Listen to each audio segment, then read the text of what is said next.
महाराष्ट्र के मुख्यमंत्री के तौर पर देवेंद्र फडणवीस ने तीसरी बार शपथ ले ली है।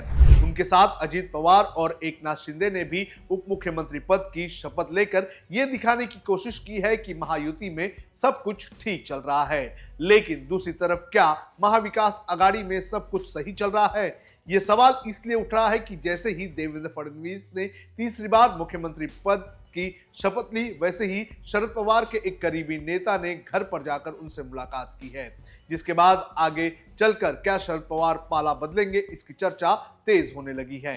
कौन है ये शरद पवार के नेता, इसकी पूरी जानकारी आपको इस वीडियो में देंगे।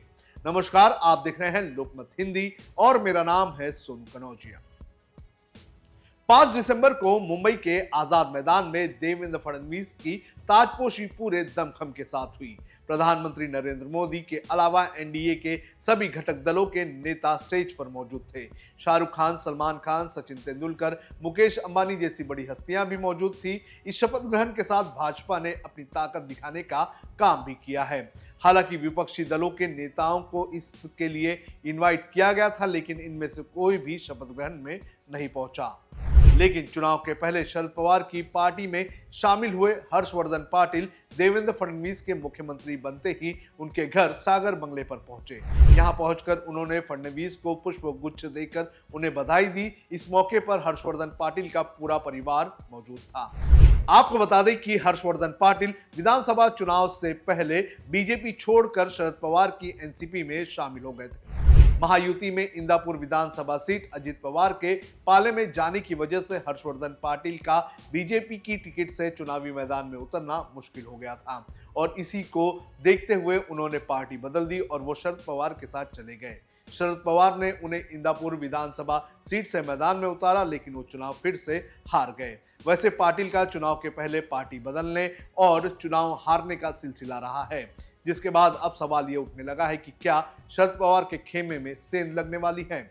आपको बता दें कि देवेंद्र फडणवीस के शपथ ग्रहण में शामिल होने का न्योता शरद पवार को और उनकी पार्टी को दिया गया था, लेकिन उनकी पार्टी की तरफ से कोई भी यहां पर मौजूद नहीं था। शरद पवार ने दिल्ली में एक कार्यक्रम में शामिल होने का हवाला दिया था, लेकिन जिस तरह से हर्षवर्धन पाटिल फडणवीस से मिलने पहुंचे थे, उससे अब पवार की पार्टी में बगावत के सुर सुनने मिलेंगे, ये सवाल उठने लगा है।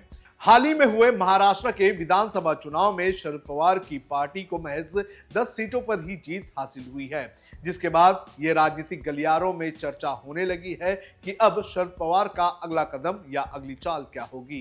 क्या शरद पवार बाहर से सरकार का समर्थन करेंगे या फिर शरद पवार अपने भतीजे अजित पवार से हाथ मिला लेंगे? तो ये चर्चाएं इस वक्त तेज हैं। सवाल ये भी है कि अब जो शरद पवार के बाकी बचे 10 विधायक हैं, वो क्या करेंगे? आपको क्या लगता है, महाराष्ट्र की राजनीति में आगे क्या होगा? शरद पवार का अगला कदम क्या हो सकता है? क्या महाविकास आघाड़ी आने वाले जो महाराष्ट्र के बीएमसी के चुनाव है या फिर म्युनिसिपल कॉर्पोरेशन और जिला परिषद के जो चुनाव है, उनमें एक साथ चुनाव लड़ेगी या नहीं? आप हमें कमेंट करके जरूर बताएं।